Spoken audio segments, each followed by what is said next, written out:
stricter sanctions for those who refuse to look for work. Rishi Sunak has pledged to give 30 towns across the UK £20 million each if the Conservatives are re-elected. The Prime Minister says the money will go towards the long-term regeneration of the areas under the government's Levelling Up scheme, with Labour despite...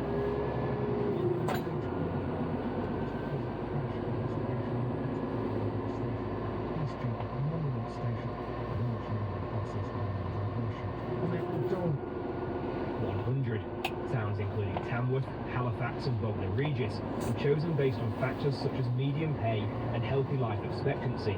Under the plan, local people would decide how the money was used. Rishi Sunak said it could revive high streets, grow local economies and make people feel proud of the place they called home. Labour's deputy leader Angela Rayner said communities were feeling the impact of what she called 14 years of Tory decline, and the Tory promise would be broken as quickly as it was made. The Liberal Democrats said the Levelling Up agenda had pitted councils against each other and left them begging for scraps. Pharmacists say there's growing evidence of a crisis in the supply of medications in the UK. The National Pharmacy Association, which represents independent community pharmacists, said that over the past 2 years there's been a threefold increase in the use of what are called serious shortage protocols, which allow them to prescribe an alternative when a drug isn't available. Here's our health correspondent, Dominic Hughes. The supply of medicines is complicated, an international business that can be affected by changes in global demand, prices and exchange rates, as well as manufacturing problems and the structure of the supply chain. The National Pharmacy Association says that problems have been mounting in recent years. The evidence, the use of serious shortage protocols, issued by the Department of Health and Social Care and applied across the UK. These allow community pharmacists to supply alternative drugs if there's a shortage of a particular medicine. The MPA says they've been issued 50 times in the past 2 years, compared to 15 in the 2 years before that. A whole range of medications has been affected, including for angina, menopause symptoms, depression, epilepsy and ADHD. Pharmacists say they are increasingly having to turn patients away. The MPA says it wants all the main parties in the election to commit to tackling the shortages. New data suggests a simple saliva test that can identify men who are most at risk of prostate cancer is more accurate than the standard blood test. Scientists have welcomed their preliminary findings, saying they could help turn the tide in diagnosing the most common cancer in men at an early stage. Our correspondent Vincent McAviney has more details. Prostate cancer claims the lives of around 12,000 men per year in the UK. There is currently no national screening programme, and the standard blood test used by the NHS, which measures levels of a protein called prostate-specific antigen, is not accurate enough. But early data suggests a new, simple, at-home spit test, which looks for genetic markers of the cancer in patients' DNA, could be more precise. Following an MRI scan and biopsy, 40% of men with high scores from the saliva test were diagnosed with prostate cancer. Compared with the standard blood test, saliva gave fewer false positive results, meaning fewer men would have to undergo unnecessary and invasive scans and biopsies. Researchers at the Institute of Cancer Research London and the Royal Marsden NHS Foundation Trust say a cost-effective spit test could turn the tide on early prostate cancer diagnosis and treatment. Political parties in South Africa are gearing up for coalition talks as the African National Congress looks set to lose its outright majority for the first time since the end of apartheid.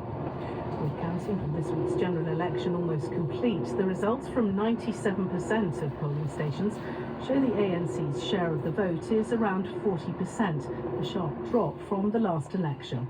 From Johannesburg, Barbara Platt-Usher reports. The ANC is on the cusp of a historic moment, set to lose its position of unrivaled political power.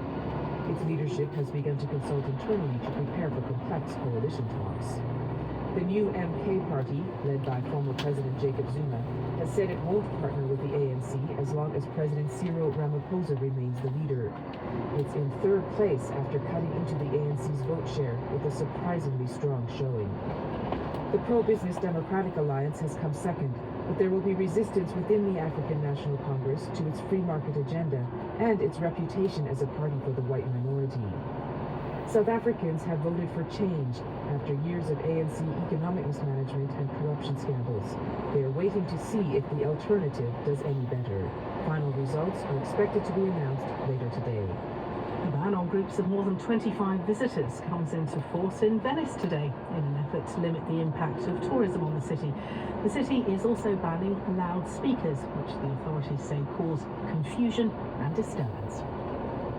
Tina, thank you very much indeed. It's now 7:09. Let's begin this Saturday morning with a quick look at what's making the news on the front pages of your weekend papers. The face of Donald Trump stares out once again from many front pages, along with the extraordinary claim he made yesterday. Summarised in the Daily Mail headline, Trump rages at Biden's fascist state. That is in inverted commas, his phrase of course. The Mirror portrays him as, in its words in its headline, deluded, deranged and dangerous. The Telegraph, interestingly, picks up a column written in a rival paper, the Daily Mail, by Boris Johnson, the former Prime Minister. Its headline, Johnson, Trump is victim of a hit job. Inside the Daily Mail, what Boris Johnson argues is that while many people watching what happened in New York thought, in his words, the Trump campaign should today be a smoking ruin, the former Prime Minister says the vast mass of American voters could see what I believe was really happening, that the liberal elites were appalled at Trump's continuing popularity and his ability to connect with voters, and were using anything they could find to derail his campaign. Well, later in the programme, we're going to be hearing from a former chief of staff for Donald Trump, a man who fell out with him, Mick Mulvaney. Well, the thinking who can get inside the former president's head, he told me that the conviction could actually benefit his campaign. The man is the best natural politician I've ever seen. He really feels like he is a victim. And if he can take advantage of that politically, he's going to do it. Most politicians will. And now he can do something that most Democrat candidates can't do. He can get on the stage at an African-American gathering and say, I know how you feel. If you feel the government's been treating you wrong, if you feel like you've been singled out because of who you are, I feel for you in a way that most people cannot. And you can hear more of that interview later in the programme. The Times leads with an interview they've done with Keir Starmer. Starmer, I'll create wealth, is the headline. It's saying it's his first major interview of the campaign. He said his party was no longer tribal, wanted to win from the centre ground. With shades of Peter Mandelson, who I remember saying deeply relaxed about people making money, he said not only was he relaxed about people making money, but doggedly determined that they should do so. And inside on page number 2, he says, when I say our number one mission is economic growth, you could say our number one mission is wealth creation. He also says he and his family are adjusting to the idea of life in number 10 if he was privileged to win. His wife Victoria, he said, would continue to work in a job she loves in the NHS. The Eye, also in UK politics, UK voters message to the Tories as their headline, it's time for change. And inside, they also raise the Angela Rayner, Adam Bolton says that Angela Rayner, the deputy leader, has had a great week. Not only has the police cleared of any wrongdoing over the sale of a house, she's also, let it be known, she also seemed to win the argument about whether Brian Abbott should be free to run as a Labour MP. As the Times points out, Rishi Sunak picked up on that and said it's quite clear that Angela Rayner is now in charge of his party and not him. Politics makes the front pages here in East Anglia. I'm broadcasting from Ipswich this morning. A striking headline on the front page of the Eastern Daily Press. A photograph of someone who recognises the former Prime Minister Liz Truss. I'm not worst Prime Minister ever, she tells the paper. She's got a constituency in Norfolk, which is why they were interviewing her. The real news, though, here in Ipswich on the front page of the Anglian, which is known as the national newspaper of East Anglia Daily Times, but its former proper full title, is the signing of the summer that they have persuaded Ipswich Town, as it persuaded them, Kieran McKenna, to stay on as Ipswich makes its historically back into the Premier League. It is 13 minutes past 7. It's time for this war to end. That's what Joe Biden said yesterday as he urged Hamas to accept a 3-stage proposal from Israel. Stage 1 will be a 6-week ceasefire in which the Israeli Defense Forces will withdraw from populated areas of Gaza. Stage 2, a surge in humanitarian aid alongside the exchange of hostages for Palestinian prisoners. And Stage 3, a permanent cessation of hostilities with a major reconstruction plan for Gaza. Initial reaction from Hamas appears to be positive. A press statement reads as follows. The Islamic Resistance Movement Hamas knew positively what was included in the US President Joe Biden's speech today. The President has said this is a truly decisive moment. It's being presented as an Israeli plan, but a lot of work from a lot of parties behind the scenes. It's according to Mara Rudman, Middle East Special Envoy under President Obama, who we spoke to a little earlier. Well, the plan was clearly a result of a lot of work from a lot of people. And as President Biden said when he announced it, it is an Israeli proposal that has gone to Hamas.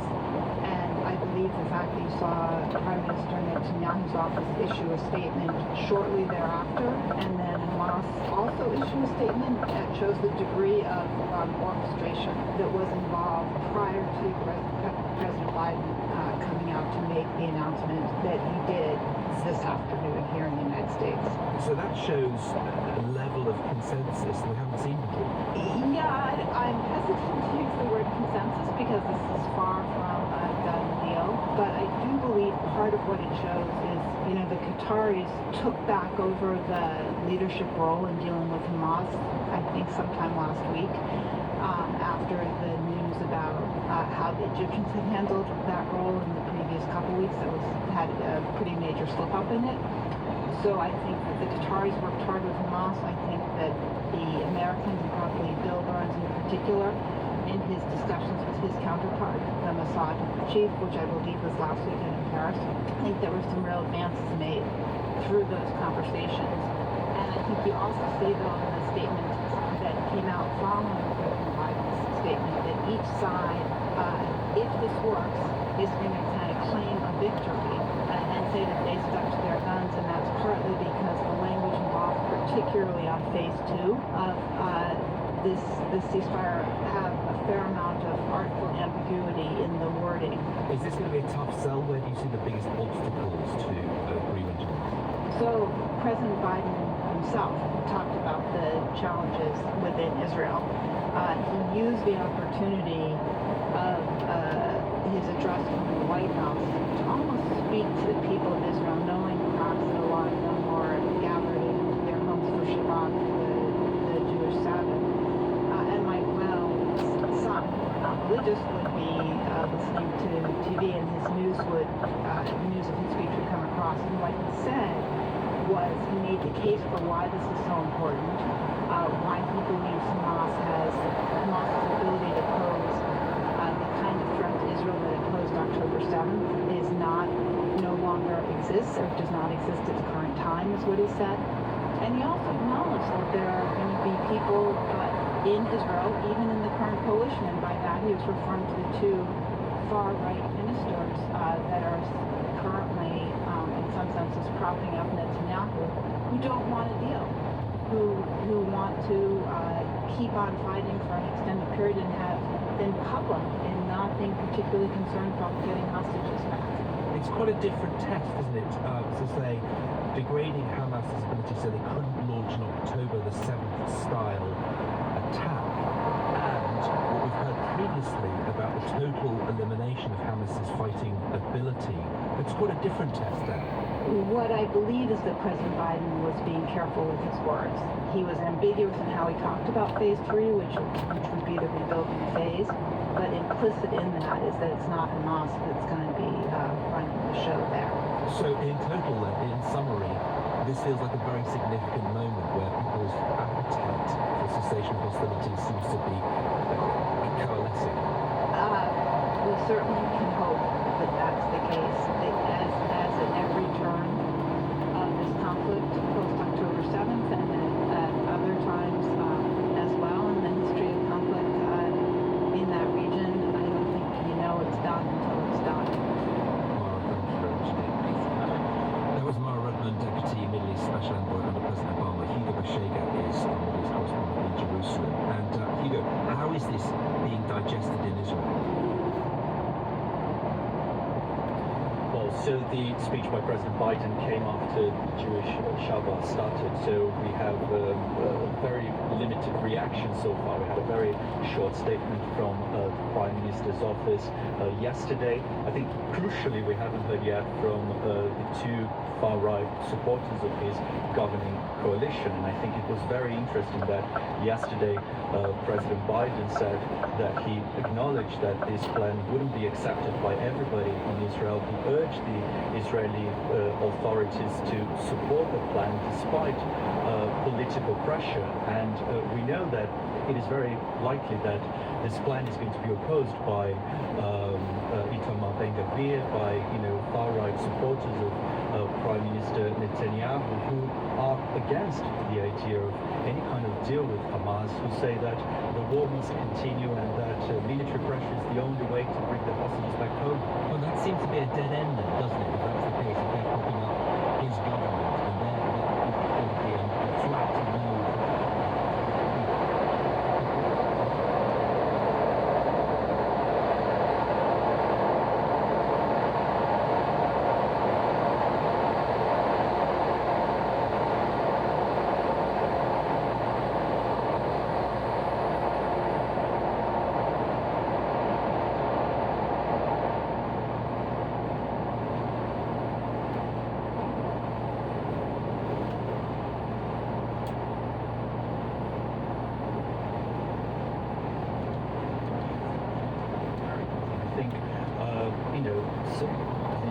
The fact that it had the American president making a speech at the White House marks a significant intervention. I think the strategy here is to put pressure on both Israel and Hamas to accept it. So I think some of the key points of this plan are familiar because they're very similar to what the Egyptians had proposed some weeks ago. So with so especially this first phase, which would see a temporary ceasefire. But I think crucially, the second phase is the key part here because you would see a permanent ceasefire. In other words, the end of the war. Okay. All right. Thank you very much indeed, Hugo Bashega there in Jerusalem. We're going to be talking to Jeremy Byrne, our international editor, and Peter Ricketts, former senior diplomat here in the UK, about that peace plan at 8:10. At 7:21, let's turn to what is scheduled at least to be a very big day if you're interested in the search for life, the search for progress in space. Two NASA astronauts are scheduled to take a first test flight to the International Space Station aboard a new spacecraft, the Starliner, which is made by Boeing. I say they're scheduled because the mission has not just been postponed several times this week, it's been postponed over the years because of a series of setbacks. Let's talk to Dr. Simeon Barber, space scientist at the Open University. Morning to you. Good morning. Why is this a big deal, this Starliner flight, if it actually takes off? It's a big deal because it is NASA regaining the capability to have a choice of ways to get astronauts to the International Space Station. So ever since the space shuttle was grounded in 2011 when it retired, NASA was then dependent on other ways of getting its crew to the International Space Station. So a few years ago it gave two contracts out to US industry, one to SpaceX and one to Boeing, to develop systems to take crew to the International Space Station. And this is the second of those systems coming online today, hopefully. And Boeing have a long track record in space, but they've really struggled with this Starliner. Yeah, there have been numerous problems. So they've been working on this for 15 years or more. The current contract has been running for 10 years, and they have tried to get to the space station before with this system when it was not crewed, so it was just had a flight test dummy on board, and that actual document failed. They failed to get to International Space Station and had to abort the mission. So there's a huge amount riding on today's launch, for sure. So this is a potentially exciting day, but a rather nervy day for Boeing and everybody involved at NASA, I imagine. Yeah, I think, we see lots of rocket launches and we tend to get a little bit blasé about them, but, these are very, very complex systems that have to be built to a very high level of reliability. But nothing's ever perfect with any vehicle, and spacecraft are the same. So even in the last month, when launch was delayed from May the 6th, new problems have come to light with the spacecraft. Those have had to be analysed, and decisions have to be made whether to fix or to fly as is. And there are known little gremlins in the system that will go ahead in the launch today, computed to be not a significant sure. You know, when you ignite 80,000 gallons of fuel, it's going to be an exciting ride. That's a very good way of describing it, Dr. Simeon Barber of the Open University. Thank you for joining us. 24 minutes past 7. Cracks are appearing in the supply chain of medicines. When particular drugs are running out, something called a serious shortage protocol is issued to alert pharmacies they may need to supply an alternative medicine. The number of those alerts has more than tripled in the last 2 years, and that is the tip of an iceberg that the National Pharmacy Association has called a crisis in medicine supply, which has seen some pharmacists say they're having to turn patients away. So what is going on? Nick Kay is a community pharmacist and chair of the National Pharmacy Association. Good morning to you. What is going on here? Are there particular types of drugs that have been running out? Is it supply? Is it demand? Yeah, good morning, Simon. Thank you for having us on. So, yeah, as you say, the serious shortage protocols have been issued much more frequently in the past couple of years than they have in the previous. And to your question about what's going on, there's lots of different things that are affecting that. So, global demand is true, global events is true, fluctuations in prices, exchange rates, manufacturing process. There is a thought as well, we pay much less for medicines in the UK. And we actually think that this is probably the tip of the iceberg of what underlines a community pharmacy contract that is struggling. But also, if you look at the Health Select Committee report that came out earlier this week, they suggested an independent review of the medicine supply chain, and we'd all urge all political parties to look at that and take that on board.